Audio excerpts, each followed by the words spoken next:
மரியாதைக்குரிய அகில இந்திய தமிழ் சங்கம் மற்றும் யூனிக் அகாடமியினுடைய தலைவர் அவர்களும் மற்றும் அதில் உறுப்பினராக இருக்கும் அனைத்து பெருமானாரர் அவையிலே அமர்ந்திருக்கும் சான்றோர் பெற்றோருக்கும் எனது முதற்கண் வணக்கத்தின் நன்றி தெரிவிக்கிறேன். இன்று 76வது ஆண்டு குடியரசு தின விழாவில் இந்த ஒரு நல் வாய்ப்பினை தங்கிய அனைத்து உள்ளங்களுக்கும் என் முதற்கண் வணக்கத்தை தெரிவித்துக் கொள்கிறேன். சாதனை என்பது சாவுக்கு சவால்கள். சோதனைகள் பல தாண்டி வருவது சாதனை. வாழ்க்கை என்ற சோதனை ஓட்டத்தில் வாழ்ந்து காட்டுபவர்கள் பெண்கள். வாழ கற்றுக் கொடுக்கும் முன்னோடிகளாய், வாழ்க்கைக்கு வழி கொடுக்கும் பாதைகளாய், பாதங்களில் பாறையில் பதிய வைத்து பல பல சகாப்தங்களை படைத்து காட்டும் படிக்கட்டுகளாய், பீரிட்டு பொங்குவரும் பால் போல, கடல் அலை போல சோதனைகளை கண்டு தூண்டு விடாமல் சோதனைகளை சாதனைகளாய் மாற்றும் பெண்கள் சாதனை பெண்கள்.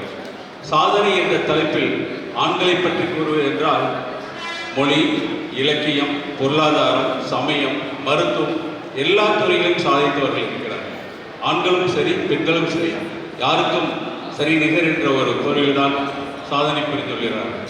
நமது சாதனையினுடைய முனைவர் திருமதி கீதா தயாளன் அவர்கள் கூட சிறிது நேரத்திற்கு முன்பு மீசை வைத்த ஆண்களாக நாங்கள் வரவில்லை, வேஷ்டி கட்டிய ஆண்களாக நாங்கள் இருக்க விரும்பவில்லை என்ற ஒரு சாதனை பெண் தான் என்று நம்முடைய அவையில் அமர்ந்திருக்கிறார்.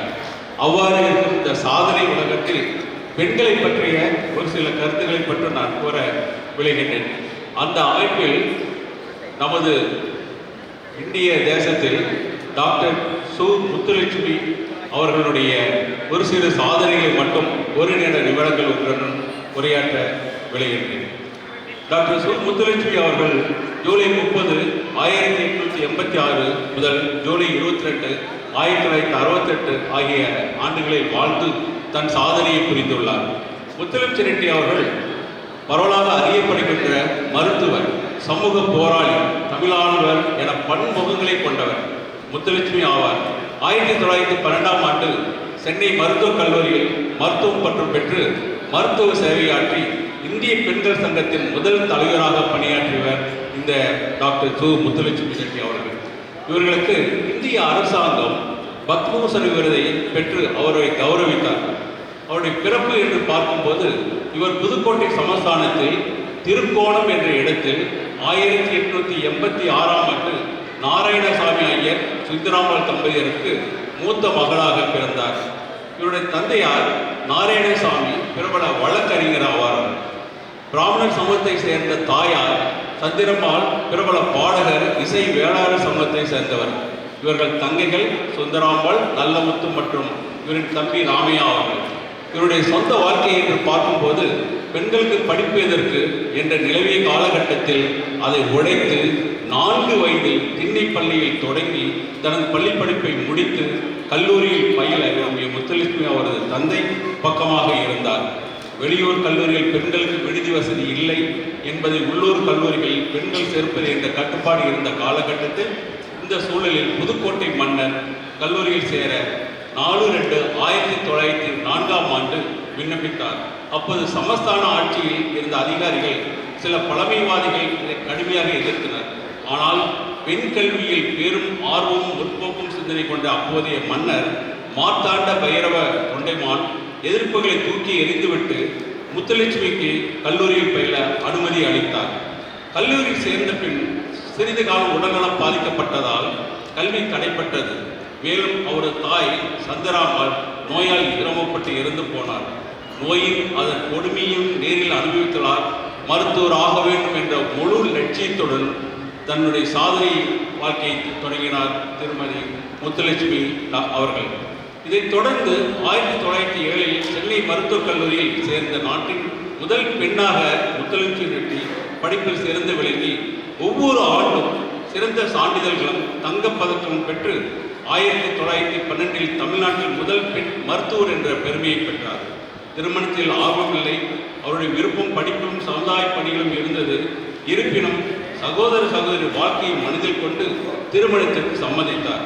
அவருடைய கணவர் டி. சுந்தரெட்டி அடையாறில் அன்னி பெசன்ட் அம்மையாரால் நிறுவப்பட்ட பிரம்ஞான சபையின் மூட நம்பிக்கைகள், அர்த்தமற்ற சடங்குகள் ஆகியவற்றை தவிர்த்து திருமணங்களை நடத்தி வந்தார்.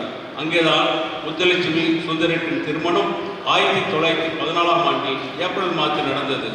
அவருக்கு 2 மகன்கள். மூத்த மகன் ராமமோகன் திட்டக்குழுவின் இயக்குநராக பணியாற்றி, 2வது மகன் கிருஷ்ணமூர்த்தி தாய் தந்தை போல ஒரு மருத்துவ நிபுணராக அடையார் புற்றுநோய் மருத்துவத்தினுடைய இயக்குநராக இன்றும் பணிபுரிந்து வருகின்றார். அவருடைய தமிழ் பணிகள் என்று கூறும்போது, மொழி கிளர்ச்சியில் பங்கேற்றார். தமிழை இயக்கம், தமிழ் வளர்ச்சி, தமிழாசிரியர்கள் ஊதிய உயர்வு போராட்டம் என பல தமிழ் பணிகளை செய்து போராட்டிய அவர் வல்லமை படைத்தவர். மாதா இந்திய சங்கம் நடத்திய பெண்களுக்கு ஸ்ரீ தர்மம் என்ற மாத இதழின் ஆசிரியராக பணிபுரிந்தார். அவருடைய சமூக பணி என்று பார்க்கும்போது 1926ஆம் ஆண்டு 43 நாடுகள் பிரதிநிதிகள் கலந்த அகில உலக பெண்கள் மாநாடு பிரான்ஸ் நாட்டு தலைநகரில் பாரிஸில் நடைபெற்றது. அதில் இந்தியாவின் சார்பில் முத்துலட்சுமி ரெட்டி அவர்கள் கலந்து கொண்டார். அப்போது அவர் நிகழ்த்திய சொற்பொழிவில் ஆண்களுக்கு நிகராக பெண்கள் முன்னேற வேண்டும், பெண்களை அடிமைகளாக நடத்த ஒழுக்கம் ஒழிய வேண்டும் என்று வலியுறுத்தினார். இந்திய பெண்கள் அவர் பல துறைகளில் சிறந்து விளங்கினாலும் மருத்துவ துறையில் சிறந்து விளங்கிய அவருக்கு நமது இந்திய அரசாங்கம் 1956ஆம் ஆண்டு பத்மபூஷன் விருது வழங்கி அவர் கௌரவித்தது. இவரது சிறப்புமிக்க இந்த அம்மையார் 1956ஆம் ஆண்டு 1966ஆம் ஆண்டு தன்னுடைய இயற்கையை எய்தினார். இவ்வாறு புகழ்பெற்ற இந்த மாபெரும் லட்சுமி அம்மையாருக்கு நாம் என்றும் கடமைப்பட்டிருக்கிறோம். இவருடைய சாதனையை நாம் கண்டிப்பாக பின்பற்ற வேண்டும் என்று கூறி வாய்ப்பளித்த நல் உள்ளங்களுக்கும் எனது அகில இந்திய தமிழ் சங்கத்தினுடைய தலைவர் மற்றும் குழு அனைவருக்கும் எனது நன்றியும் வணக்கத்தை தெரிவித்துக் கொள்கிறேன். நன்றி, வணக்கம்.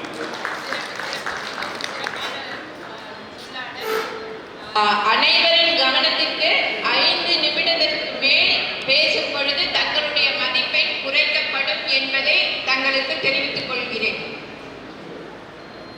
உளிதாகும் நிகர்கள் தானே மண் மீது சிலையாகும், வடிதாகும் உள்ளம் தானே நிலையான சுகம் தேடும். யாருக்கு இல்லையே மாற்றம், கண்ணில் என்ன நீரோட்டம். அதாவது எந்த ஒரு சாதனையுமே சோதனையை தாண்டி தான் நமக்கு கிடைக்கும். இதை அந்த காலத்திலே இவங்க பண்ணியிருக்கிறது எவ்வளவு ஒரு சிறப்புன்னு பாருங்களேன். அந்த காலத்துல யாரையும் வெளியவே விடாத காலத்துல அவங்க இத்தனை சாதனை புரிஞ்சிருக்காங்கிற போது இப்பொழுது ஆண் என்ன பெண் என்ன நீ என்ன நான் என்ன, நான் அவர்கிட்ட ஒரே ஒரு வார்த்தை என்ன சொன்னேன்னா, நான் அதாவது வீணை வைத்த சரஸ்வதி இல்ல வேட்டி கட்டிய சரஸ்வதியாக வந்திருக்கிறேன் அப்படின்னு அவர்கிட்ட சொன்னேன். மிகவும் சிறப்பு ஐயா, சிறப்பான சொல்லாடல். வாழ்த்துக்கள், வாழ்த்துக்கள். அடுத்ததாக நம்மிடம் கலந்து கொள்ள வருபவர்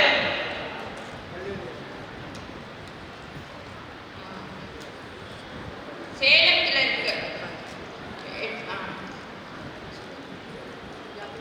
சேலம் சிட்டி பாபு அவர்களை மேடைக்கு அழைக்கிறேன்.